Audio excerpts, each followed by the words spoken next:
जय हिंद दोस्तों। आज का हम लोग का टॉपिक क्या रहेगा कि √2 एक अपरिमेय संख्या है, इसको सिद्ध करके हमें दिखाना रहता है।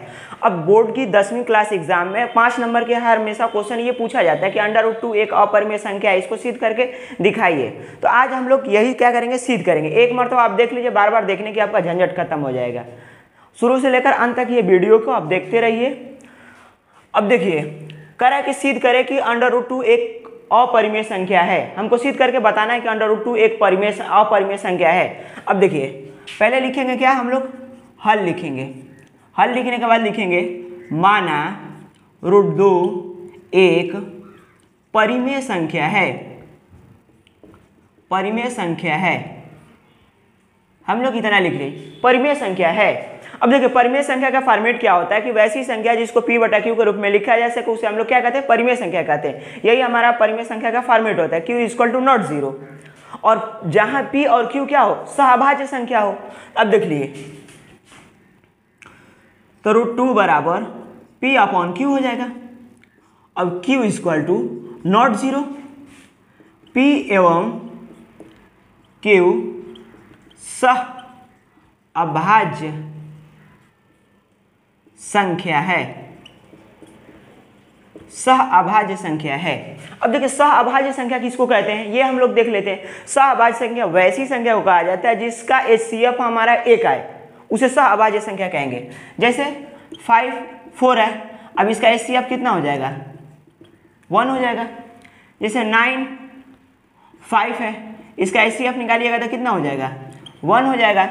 यही को हम क्या कहते हैं, इसको कहते हैं कि सहअभाज्य संख्या। वैसी दो संख्याओं का पेयर जिसका HCF हमारा 1 निकले उसे सहअभाज्य संख्या कहते हैं। अब देखिए, आगे देखिए क्या हो रहा है। अब देखिए, P बराबर √2Q। अब दोनों पक्षों में वर्क कर देते हैं ताकि हमारा क्या हो जाए, ये रूट हट जाए। दोनों पक्षों में वर्ग करने पर अब देखिए, ये P² हो जाएगा बराबर √2 और Q²। अब देखिए, ये क्या हो जाएगा, P² हो जाएगा, ये √2 हट जाएगा तो 2 हो जाएगा, Q² हो जाएगा। अब देखिए, Q² बराबर P²/2।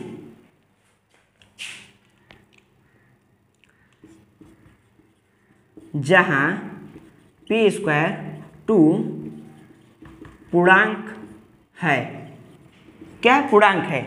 अब देखिए, P² 2 का मतलब क्या हुआ कि जैसे कोई संख्या है, ये 5 का स्क्वायर को अगर 5 डिवाइड कर रहा है, 5 स्क्वायर को 5 अगर डिवाइड कर रहा है तो हमारा 5 को भी क्या करेगा, 5 को भी 5 ये डिवाइड कर दे रहा है कि देखिए 25 हो जाएगा। 25/5 ये काट दीजिएगा तो कितना हो जाएगा, 5 हो जा रहा है। वैसे इसको 5 को भी 5 से डिवाइड करेंगे तो कितना हो जाएगा, 1 हो जाएगा। जैसे 8 का स्क्वायर को अगर ये 4 डिवाइड कर रहा है तो हमारा 8 संख्या को भी 4 डिवाइड करेगा। देखिए 4 दूना के 8 हो जाएगा। यहाँ पर उठाए 64/4, तो 4 × 4 4 6 24 ये डिवाइड कर रहा है। तो हमारे कहने का मतलब है, जो संख्या स्क्वायर, जिस संख्या का स्क्वायर रहता है उसको ये नीचे वाला संख्या जब विभाज्य करता है तो वो संख्या को भी विभाज्य करेगा। अब आगे देखिए, ये इतना आपको समझ में आ गया। अब ये P²/2 क्या है, पूर्णांक है। अतः P² 2 से भाज्य है, तो P 2 से भाज्य होगा। अच्छा, एक चीज देखिए, इसको हम मान लेते हैं समीकरण 1। अब देखिए, माना P/2 बराबर K1, अपने से मैंने मान लिया क्योंकि देखिए P से भी 2 क्या है, विभाज्य है, तो P/2 बराबर K1 मैंने मान लिया। अब देखिए, P बराबर क्या हो जाएगा, 2K1। इसको समीकरण 2 मैंने मान लिया। अब देखिए, समीकरण P का मान समीकरण 1 में रखने पर P का मान समीकरण 1 में रखने पर, अब समीकरण 1 कौन है, P² Q² बराबर P² अपॉन 2, यही हमारा समीकरण 1 है। अब इसमें p का मान रखिए, p का मान कितना हुआ है, p बराबर 2k1 दिया हुआ है, तो हमारा क्यू स्क्वायर बराबर 2k1 का स्क्वायर अपॉन 2 हो जाएगा। अब देखिए क्यू स्क्वायर बराबर 4k1 का स्क्वायर अपॉन 2 हो जाएगा।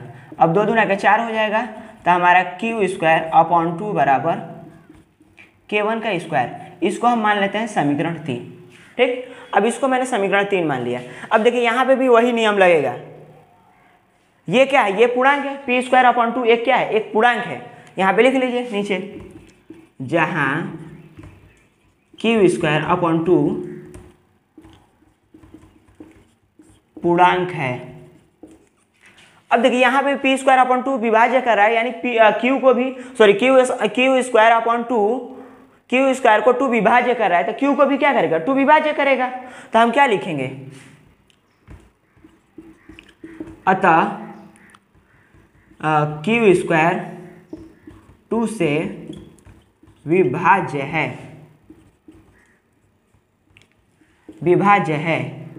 तो क्यू 2 से विभाज्य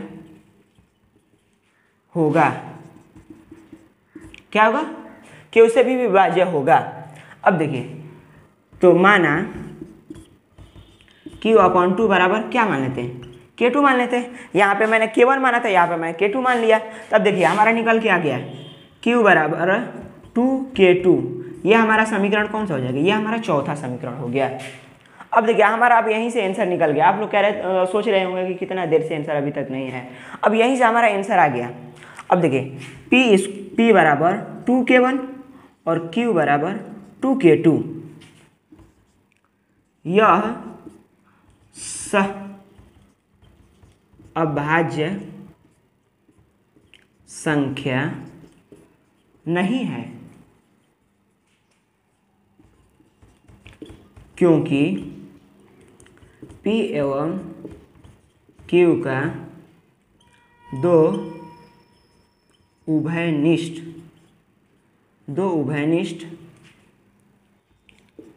कॉमन है। क्या है, दो उभयनिष्ठ कॉमन है। अब हम लोग क्या करेंगे, अब देखिए सअभाज्य का मतलब क्या सब बताया था कि वैसी संख्या का पेयर जिसका HCF 1 है। अब मगर यहाँ पे देखिए इसका 2k1 हो जाएगा, इसका 2k2 हो जा रहा है, यानी इसका HCF कितना आ जाएगा, 2 आ जाएगा। तो ये हमारा सअभाज्य संख्या नहीं है। अतः यहाँ पे लिखेंगे, अतः समीकरण 2 एवं 4 से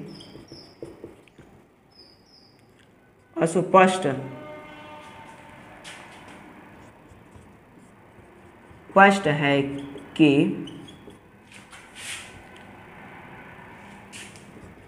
P एवं Q का दो उभयनिष्ठ गुणनखंड है, जहाँ हमने माना था P एवं Q क्या है, सअभाज्य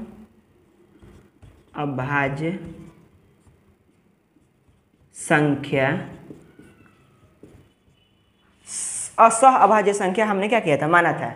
अतः हमारा कथन गलत है, अतः हमारा कथन असत्य है। √2 एक अपरिमेय संख्या है। ये थोड़ा हमारा बोर्ड क्या हो गया ना कि नीचे हो गया है। इसको बोर्ड को थोड़ा सा एडजस्टमेंट ऊपर करना पड़ेगा, क्योंकि ज़्यादा ये नीचे हो जाता है, लिखने में परेशानी होता है। तो ये हम लोग का क्या हो गया, √2 एक अपरिमेय संख्या है। ये हम लोग का पूरा सिद्ध हो गया है। इसी तरह हमको जब भी एग्जाम में पूछेगा तो हम लोग ऐसे ही करके अपना क्या करें, √2 एक अपरिमेय संख्या निकाल लेंगे। हमको उम्मीद होगा कि आप लोग को समझ में आ गया है, क्योंकि हम इतना अच्छे से आपका एक्सप्लेन करके बता दिए। चलिए ओके, थैंक यू। और एक चीज़ आप लोग, अगर आपको वीडियो अच्छा लगे तो आप शेयर करिए, लाइक करिए, सब्सक्राइब करिए।